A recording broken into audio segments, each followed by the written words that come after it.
ఓం శ్రీమాత్రే నమః. నమస్కారం అండి. ఎలా ఉన్నారు? అందరూ బాగున్నారా? మీరందరూ ఆనందంగా సంతోషంగా ఉండాలని అమ్మవారిని ఎప్పుడూ కోరుకుంటూ ఉంటాను. ధాతృతో లక్ష్మీప్రియ క్రియేషన్స్కి స్వాగతం. ఆషాఢగుప్త నవరాత్రులు ఆషాఢ మాసము మొదలు కాబోతున్నాయండి. పూజలు పండుగలు ఇక్కడి నుంచి ప్రారంభమవుతాయి. ముందుగా మనకి ఆషాఢగుప్త వారాహి నవరాత్రులు వస్తాయి. ఈ 2024 సంవత్సరంలో ఆషాఢగుప్త వారాహి నవరాత్రులు ఎప్పుడు వస్తున్నాయంటే జూలై 6వ తేదీ శనివారము, నక్షత్రము పునర్వసు నక్షత్రము, ఆషాఢ శుద్ధ పాడ్యమి నుంచి జూలై 15వ తారీఖు సోమవారము, నక్షత్రము స్వాతి, తిథి నవమి తిథితో ఈ ఆషాఢగుప్త వారాహి నవరాత్రులు ముగుస్తాయండి. ఈ సంవత్సరం 10 రోజులు జరుపుకోవాలి. పీఠం ఏర్పాటు చేసుకుని కలశాన్ని పెట్టి అఖండ దీపం పెట్టి పూజ చేసుకోవాలి అనుకునేవారు జూలై 6వ తేదీ శనివారం రోజున బ్రహ్మ ముహూర్తంలో కానీ సూర్యోదయానికంటే ముందు కానీ పెట్టుకొని పూజ చేసుకోవాలి. పీఠాన్ని పెట్టుకొని కలశం పెట్టుకొని అఖండ దీపం పెట్టుకొని పూజ చేసుకున్నవారు ఉద్వాసన ఎప్పుడు చెప్పాలి అంటే 15వ తారీఖు ఉద్వాసన చెప్పాలండి. ఈ ఆషాఢగుప్త వారాహి నవరాత్రులు జూలై 6వ తారీఖు నుంచి 15వ తారీఖు వరకు జరుపుకుంటాము. 10 రోజులైతే జరుపుకుంటామండి. ఎందుకు ఈ విధంగా 10 రోజులు జరుపుకుంటున్నాము అంటే ఆషాఢ మాసం మొదలైన రోజు నుంచి 10వ రోజున శాకాంబరి ఉత్సవాన్ని జరుపుకుంటాము. ఆషాఢంలో గుప్త వారాహి నవరాత్రులే కాదండి, గ్రామ దేవతల ఆరాధన వివిధ ప్రాంతాలలో వివిధ రకాలుగా వివిధ అమ్మవారి రూపాలలో వివిధ రకాలుగా ఉత్సవాలు పూజలు నిర్వహిస్తూ ఉంటారు. ఈ ఆషాఢ మాసము మొదలైన రోజు నుంచి 10వ రోజున మనము పూజించే అమ్మవార్లకి గ్రామ దేవతలకి వివిధ రకాలుగా కూరగాయలతో అలంకరించి కూరగాయల్ని నైవేద్యంగా పెట్టి పూజ చేస్తాము. శాకాంబరి ఉత్సవాలను ఈ విధంగా పూజ చేసి శాకాంబరి ఉత్సవాల్ని జరుపుకుంటాము. అందుకని ఈ శాకాంబరి ఉత్సవం రోజున వారాహి అమ్మవారికి ఉద్వాసన చెప్పకూడదని ఉద్దేశంతో అమ్మవారి శాకాంబరి దేవిగా పూజించి మధ్యాహ్నము 3 గంటల నుంచి సాయంత్రము సూర్యుడు అస్తమించే సమయం లోపల మనము కలశాన్ని పీఠాన్ని కదుపుకొని వారాహి అమ్మవారి యొక్క ఉద్వాసన చెప్పుకోవాలి. ఈ వారాహి అమ్మవారు ఉగ్రదేవత అని చాలా మంది అనుకుంటారు. కానీ అమ్మవారు చల్లని తల్లండి. అమ్మ నీవే దిక్కని ఆ తల్లిని నమ్మి పూజిస్తే మనకున్న సర్వ రోగాలు అలాగే అన్ని సమస్యలు సులభంగా తొలగిపోతాయి. ఆ అమ్మని ఆరాధిస్తే సులభంగా కరుణిస్తుంది. కనుక ప్రతి ఒక్కరూ నిరభ్యంతరంగా ఈ పూజ చేసుకోవచ్చండి. ఈ పూజ ఎవరన్నా చేసుకోవచ్చు, పెద్దవారు చిన్నవారని తేడా లేదు. పెళ్ళైన వారు పెళ్లి కాని వారు పూర్వ సువాసినులు ఎవరైనా చేసుకోవచ్చండి. సూతకంలో ఉన్నవారు కూడా ఎవరైనా కూడా ఈ పూజ అయితే చేసుకోవచ్చు. నిత్య దీపారాధన చేసుకోవచ్చండి. నిత్య దీపారాధన అంటే 9 రోజులు కూడా అమ్మవారికి ఆరాధన.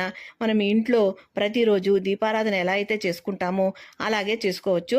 కలశము అఖండ దీపము పెట్టి పీఠాన్ని విడిగా పెట్టి పూజ చేసుకోవాలి అనుకునేవారు కార్యసిద్ధి కోసము ఈ పూజ అయితే చేసుకోవచ్చు.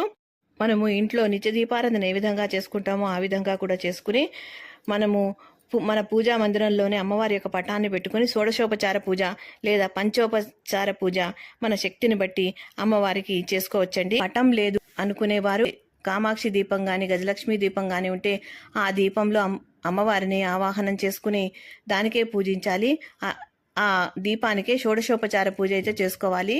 కామాక్షి దీపం లేనివారు మీ దగ్గర ఉన్న దీపపు కుంది పెద్దది ఏదైనా ఉంటే దానిలో ఆవు నెయ్యి వేసి దీపం వెలిగించి వరాహిదేవి ఉన్నట్లుగా భావించి పూజ చేసుకోండి. లేదా మట్టి ప్రమిద అయినా సరే పెట్టుకోవచ్చు. అయితే ఈ ప్రమిదలు మాత్రం పెద్దదిగా ఉన్నవి చూసుకోవాలండి. ఎందుకంటే మనము సూర్యోదయానికంటే ముందే దీపారాధన చేసుకుని సాయంత్రము పూజ అయ్యే వరకు కూడా దీపం వెలుగుతూ ఉంటే మంచిదండి. తర్వాత మనము పూజ అయిన తర్వాత గగనమైనా పర్వాలేదు, ఆ విధంగా ఏర్పాటు చేసుకోండి. పెద్ద కుందులను ఏర్పాటు చేసుకోండి. దీపం మాత్రం ఉదయం వెలిగిస్తే రాత్రి పూజ వరకు వెలిగేలా మాత్రం చూసుకోండి. ఈ 9 రోజులకి విశేషమైన శక్తి ఉంటుందండి.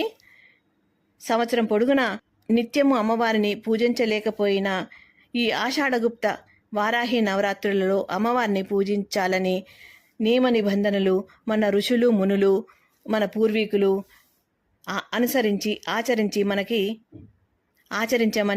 అనుసరించమని తెలియజేశారు.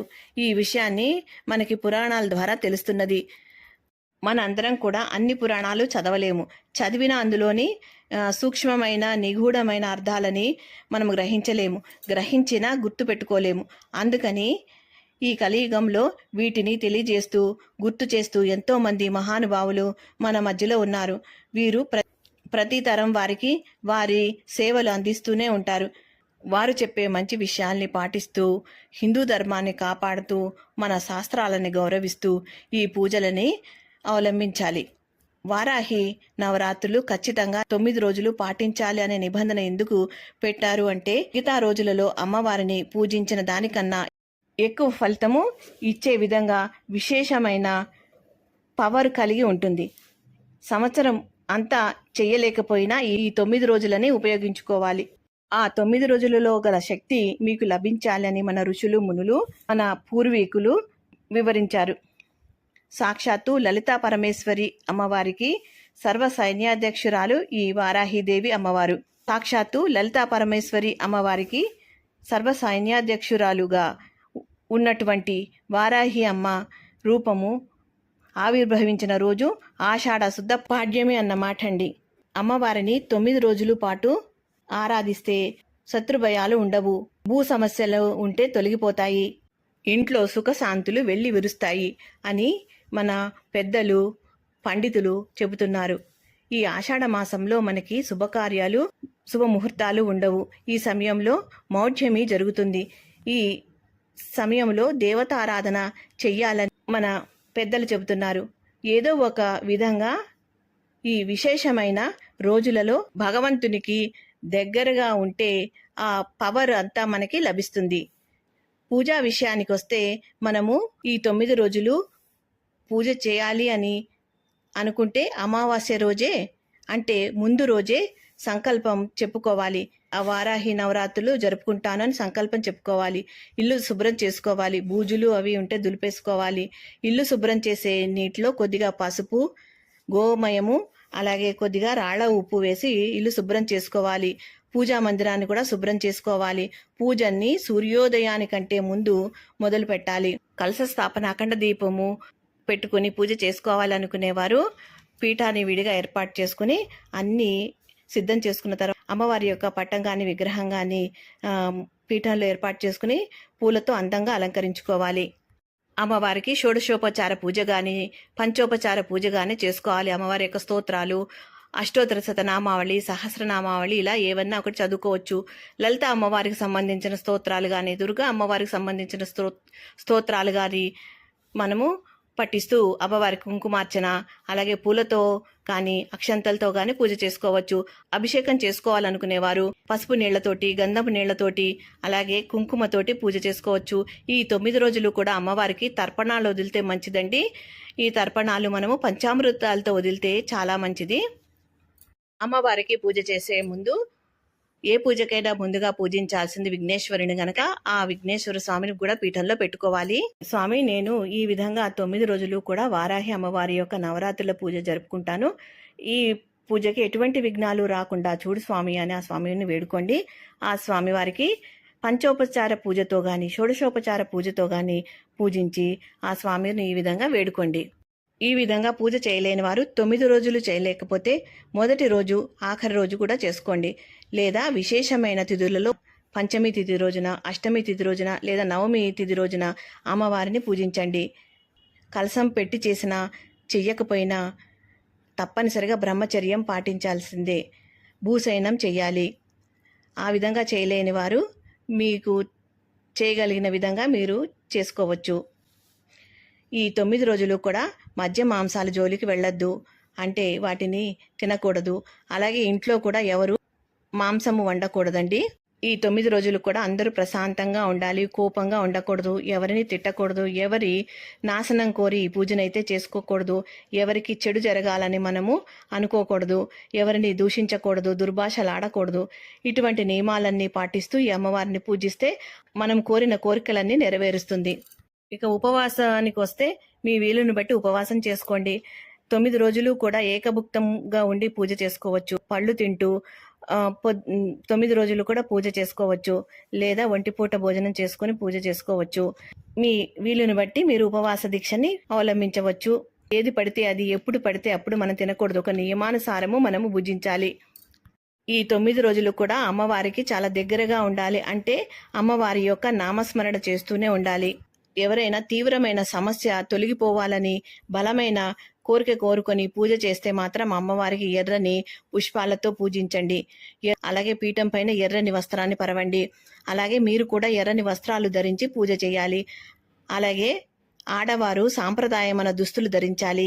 చక్కగా కాటుక పెట్టుకొని, కళ్ళకి తలలో పువ్వులు పెట్టుకొని, నుదుటన చక్కని కుంకుమ బొట్టు పెట్టుకొని, కాళ్ళకి పసుపు రాసుకొని, చక్కగా సాంప్రదాయమైన చీర కట్టుకొని పూజ చేసుకోవాలి. అదే మగవారైతే పంచా కండువా కట్టుకొని నుదుటన బొట్టు పెట్టుకొని పూజ అయితే చేసుకోవాలండి.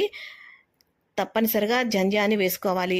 ఉపనయనమైన వారైతే ఉతికిన బట్టలు వేసుకోవాలి. ఒకసారి వేసుకొని విడిచిన బట్టలు వేసుకోకూడదండి. నైవేద్యం విషయానికి వస్తే చలిమిడి, వడపప్పు, పానకము, కందమూలాలు, చిలకడ దుంపలు, కర్రపెండలము ఇలాంటి దుంపలు ఉడికించినవి కానీ పచ్చివి కానీ అమ్మవారికి నైవేద్యంగా పెట్టవచ్చు. లేదా దానిమ్మ గింజలు పెట్టవచ్చు. గుండ్రంగా ఉండే పదార్థాలు, లడ్డూలు అలాంటివి పెట్టవచ్చు. లేదా చిమ్మిలిని ఉండలుగా చేసి పెట్టవచ్చు. ఈ ఉండలు 5 సంఖ్యలో ఉండాలండి. ఇటువంటివన్నీ కూడా మీరు అమ్మవారిని తీవ్రమైన సమస్య తొలగిపోవాలని కోరికలు కోరి ఆ కోరిక నెరవేరాలని అనుకున్నప్పుడు మాత్రమే ఈ విధంగా అమ్మవారికి నైవేద్యాలు, ప్రత్యేకమైన నైవేద్యాలు చేసి పూజ చేసుకోవాలి. మీకు అందుబాటులో ఉన్న పళ్ళని కానీ, మీకు అందుబాటులో ఉన్న పదార్థాలు కానీ నైవేద్యంగా పెట్టవచ్చు. పానకాన్ని మాత్రం తప్పనిసరిగా రోజు పెట్టండి. ఏవైనా మీరు వండి పెట్టాలి అని అనుకుంటే వండి పెట్టవచ్చు. పులగము, బెల్లమన్నము, పాయసము ఇలా మీకు వీలైనవి అమ్మవారికి నైవేద్యంగా పెట్టవచ్చు. నైవేద్యాన్ని ప్రసాదంగా నలుగురికి పంచిపెట్టాలండి. ఇంట్లోని వారంతా తీసుకున్న తర్వాత ఈ విధంగా ఈ వారాహి నవరాత్రులలో నియమాల్ని, నిబంధనల్ని అనుసరిస్తూ అమ్మవారికి పూజనైతే చేసుకోండి. ఆ అమ్మ దయగల తల్లి, ఉగ్ర రూపమే అయినా కూడా ఎంతో దయగల తల్లి. తప్పకుండా మీరు అమ్మవారిని పూజించి అమ్మవారి యొక్క అనుగ్రహానికి పాత్రులు కావాలని కోరుకుంటున్నాను. ఈ అమ్మవారి దయ వల్ల మనందరము కూడా సుఖ సంతోషాలతో, అష్టైశ్వర్యాలతో ఆనందంగా ఉండాలని కోరుకుంటున్నాను. ఈ వీడియో మీకు నచ్చిందా? నచ్చితే 10 మందికి తెలియజేయండి. అలాగే మీ బంధుమిత్రులకి షేర్ చేయండి. తప్పకుండా ఒక లైక్ అయితే ఇవ్వండి ఈ వీడియో. అలాగే మా వీడియోల్ని మీరు మొదటిసారి చూస్తున్నట్లయితే తప్పకుండా సబ్స్క్రైబ్ చేసుకోండి. అప్పుడే నేను చేసే వీడియోలు మీకు నోటిఫికేషన్ రూపంలో వస్తాయి. మా వీడియోల్ని మీరు మిస్ కాకుండా చూడగలుగుతారు. ఈ వీడియో కనుక నచ్చితే లైక్ చేయండి, షేర్ చేయండి, సబ్స్క్రైబ్ చేసుకోండి. మరో మంచి వీడియోతో మళ్ళీ కలుస్తాను. నమస్కారం. ఉంటానండి.